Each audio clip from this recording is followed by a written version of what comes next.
वैसे तो पाकिस्तान खूबसूरत मुल्कों में शामिल होता है, उसी तरह उसका एक शहर इस्लामाबाद खूबसूरत तरीन शहरों में शामिल होता है, क्योंकि इस्लामाबाद में वो सब कुछ है जो कि काफ़ी मुल्कों के शहरों में नहीं।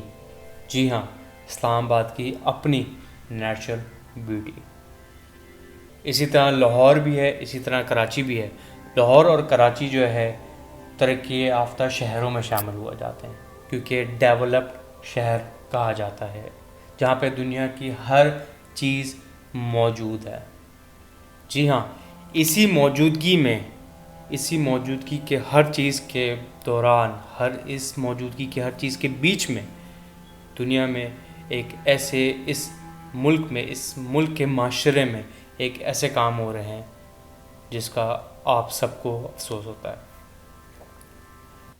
जी हाँ, मैं उस मुल्क की बात कर रहा हूँ जो कि कायद आज़म ने इस्लाम के नाम पे लिया था। मैं उस मुल्क की बात कर रहा हूँ जिसको इस्लामी जमहूरियत पाकिस्तान कहा जाता है। मैं उस मुल्क की बात कर रहा हूँ जिसमें माँ बहन बेटी की इज़्ज़त के लिए एक कानून है। तो क्यों इस मुल्क के अंदर हरासमेंट के सबसे ज़्यादा केस हैं? हरासमेंट लड़के के साथ भी होती है, लड़की के साथ भी होती है, औरतों के साथ भी होती है, रिक्शे में चलने वाली एक औरत के साथ भी हो सकती है, होती है, हो सकती नहीं होती है। इस मुल्क में हाईवे मोटर केस पे होती है, हाईवे के ऊपर होती है, ऑफिस के अंदर होती है, कहाँ कहाँ नहीं हो रही ये हरासमेंट। क्यों हो रही है, इस चीज़ को फाइंड आउट करना है आपने और हमने मिलके। और आज इस केस के ऊपर, इस मैटर के ऊपर मैंने एक इस्लामाबाद की काबिल वकील का वक्त लिया है ताकि वो आपको और हम सबको बताएं कि हरेसमेंट क्या है, हरेसमेंट को हम कैसे वो डिफ़ाइन करेंगी, हरेसमेंट से हम कैसे बच सकते हैं, हरेसमेंट के लॉज क्या हैं, कि कोई भी जाके कंप्लेन कर सकता है और कौन नहीं कर सकता। तो मैं अब कॉल पे लेने लगा हूँ इस्लामाबाद की, पाकिस्तान की नहीं है अभी, वो इस्लामाबाद की हैं काबिल वकील, जिनके आर्टिकल्स जो हैं, मतलब कि मैं ये कहूँगा कि अब वो पाकिस्तान की काबिल वकील है जिनके आर्टिकल्स जो हैं इस केस के ऊपर डॉन न्यूज़ में जा चुके हैं और इंटरनेशनल मैगजीन्स के ऊपर लग चुके हैं। तो अब मैं उनको कॉल पे लेने लगा हूँ। उनका नाम है मिस किरण इस्माइल, जो कि इस्लामाबाद में रहती हैं और काफ़ी काबिल वकील हैं और काफ़ी आप कह लें कि डाउन टू अर्थ हैं। तो अब चलते हैं इस कॉल की तरफ जो कि आपके लिए काफ़ी फ़ायदेमंद हो सकती है और है। अगर आप इस कॉल को, इस वीडियो को लास्ट मोमेंट तक देखेंगे तो कहीं ना कहीं उस केस से आप भी गुज़र चुके हैं। बेशक आप गुज़र चुके हैं इन सेंस के आपके सराउंडिंग का कोई ना कोई एक ऐसा शख्स ज़रूर होगा जो उस सब चीज़ से गुज़र चुका है। तो अब मैं कॉल पे लेने लगा हूँ मिस किरण इस्माइल को। अस्सलाम वालेकुम मिस किरण इस्माइल, कैसी हैं आप? खैरियत से हैं? वालेकुम अस्सलाम। मैं ठीक, अल्लाह का शुक्र। आप कैसे हैं? ठीक है। अल्हम्दुलिल्लाह मैं ठीक ठाक हूँ, अल्लाह का करम है। आप बताएं किरण, मुझे आप ये बताएं कि आप हरासमेंट को कैसे डिफ़ाइन करती हैं? देखिए, मेरे हिसाब से हैरेसमेंट को कैसे डिफ़ाइन कर सकते हैं हम, जैसे कि देखिए, किसी भी दूसरे इंसान की वजह से हो रहे उसका बिहेवियर इतना ह्यूमिलेटिंग है तो वो हैरेसमेंट में ही फॉल करेगा। वैसे तो आप जितना मर्जी इस डेफिनेशन को खींच लें, आप खींच सकते हैं, क्योंकि दूसरे इंसान का जो जेस्चर है, जो एक्ट है, या वो अपने जेस्चर्स के थ्रू कर रहा है, बोल के कर रहा है, वर्बल कर रहा है, जैसे भी कर रहा है, हाथ से कर रहा है, वो हैरेसमेंट में फॉल करता है। अच्छा किरण, आप मुझे बताएं कि हरासमेंट किस किस तरह की होती है? बहुत सी किस्म की हैरेसमेंट होती है। जैसे अगर देखा जाए तो मेरे हिसाब से किसी चीज़ का कंटिन्यूसली आवाज़ आना भी एक वक्त तक आप बर्दाश्त कर सकते हो, उसके बाद आपको वो भी हैरेसमेंट, आपको लगता है आप हैरास हो रहे हो उस आवाज़ से, उस नॉइज से। एक माँ एक बच्चे को डांट रही है, आप उससे भी हैरास हो जाते हो, बच्चा हैरास हो सकता है। तो इस तरह की बहुत सी चीज़ें हैं जो कि हरासमेंट में फॉल करती हैं। बहुत सी किस्में हैं।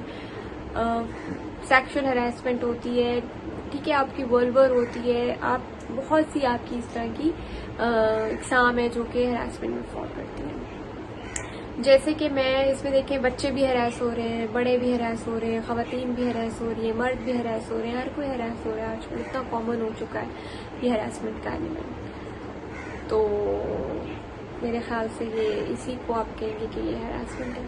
अच्छा, अब आप मुझे इसका प्रोसीजर बताएं कि इससे कैसे निकला जा सकता है।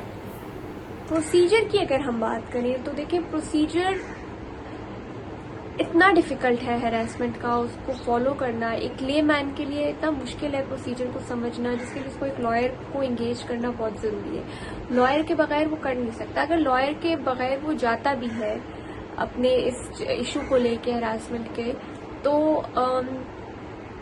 वो उसको एविडेंस के टाइम पे प्रूफ नहीं कर पाता है, which is very impossible to prove. तो उसके लिए उसको लॉयर एंगेज करना बहुत जरूरी है, और उसको इसके प्रोसीजर को समझने के लिए उसको एंगेज करना पड़ता है लॉयर को। तो प्रोसीजर, और वैसे भी इतना लिंगर ऑन होता रहता है। आप 2 साल लिटिगेशन में लगा देते हैं, इन दी एंड आपको पता चलता है या तो आपके हक में हो गया फैसला या आपके खिलाफ हो गया। आपके खिलाफ क्यों हो जाता है? क्योंकि आप प्रूफ नहीं कर पाती है। खवातीन मोस्टली प्रूफ नहीं कर पाती है।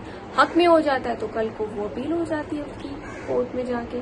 तो इस तरह ये चीज लटकी रहती है, इसका कोई सोल्यूशन नहीं है हमारे पास। बहुत कम केसेस हैं, बहुत रेयर केसेस हैं जिसमें हम जो है इसका सोल्यूशन निकल आता है, हम प्रूफ कर पाते हैं। आपके सामने बहुत सी लाइव एग्जाम्पल हैं आजकल, जैसे हैरेसमेंट हुई है। फिर आपके पास वर्क प्लेस का एक बड़ा फेमस केस है जो कि पीटीवी की 2 एंकर्स के साथ हुआ था, जो कि करंट अफेयर्स के जो डायरेक्टर थे जिन्होंने किया था, और बाद में उनको डिसमिस कर दिया गया था उनकी सर्विस से। तो बहुत सी ऐसी एग्जाम्पल्स हैं आपके पास हैरेसमेंट की। मेरा ये मानना है कि अगर एक इंसान बिल फर्ज कहा जाता है कि दूसरे इंसान की उसके अपीयरेंस ऐसी थी, इस वजह से हो गया, या कोई भी वजूहात थी जिस वजह से अगले बंदे को उकसाया गया है, मेरा ये मानना है कि अगर एक इंसान कोई ऐसी चीज या उसने ऐसे कपड़े पहन लिए हैं, तो आपके लिए क्या उतना ही जरूरी है उसमें पार्टिसिपेट करना? क्या आप उसको कंट्रोल नहीं कर सकते हैं? क्या आप अपनी जो आपकी हवस भड़क रही है आप उसको कंट्रोल नहीं कर सकते हैं? आपके पास पूरा इख्तियार है अपने आप को कंट्रोल करने का। जरूरी नहीं है कि आप गुनाह में बराबर के शरीक बनो। So this is what I believe. अच्छा किरण, मुझे ये बताएं कि इसके ऊपर लॉज कितने हैं, उन लॉज के ऊपर फॉलो होता है या नहीं होता? मुझे इसके बारे में बताएंगा। लॉज तो बेतहाशा है इसके ऊपर। हमारे पास protection against women at work place act है विच इज ऑफ 2010। हमारे पास पीपीसी के बहुत से सेक्शंस हैं, जैसे 294 है कि अगर आप कोई वल्गर लैंग्वेज यूज करते हो इन पब्लिक प्लेस तो उसकी जो है वो 3 साल की पनिशमेंट है। हमारे पास 354 आ जाता है पीपीसी, जो कि it's outrage the modesty of women by stripping cloth, उसकी डेथ इम्प्रिजनमेंट है पनिशमेंट। हमारे पास आ जाता है इसी तरह बहुत से सेक्शंस हैं, लाइक 366A आ जाता है कि अगर आप 18 साल से कम उम्र की लड़की के साथ फोर्सफुली सेक्सुअल इंटरकोर्स करते हो तो उसकी 10 साल की सजा है भी है। तो उसको हमने किस तरह डील करना है। दूसरी चीज ये कि पनिशमेंट्स, मेरे ख्याल से पनिशमेंट इतनी सख्त कर देनी चाहिए या बढ़ा देनी चाहिए।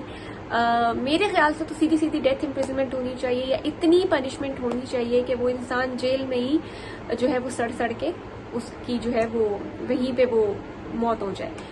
मेरे ख्याल से इससे बड़ी पनिशमेंट कोई हो नहीं सकती है। और दूसरा ये कि हमारा जस्टिस सिस्टम फेयर होना चाहिए। उनको चाहिए कि जल्द से जल्द इसके जो है वो जस्टिस प्रोवाइड करे अगले इंसान को, और फास्ट रखें ट्रायल को। और यही चीजें हैं, यही रीजंस हैं जिनकी वजह से हम जो है इस हरासमेंट से लड़ सकते हैं।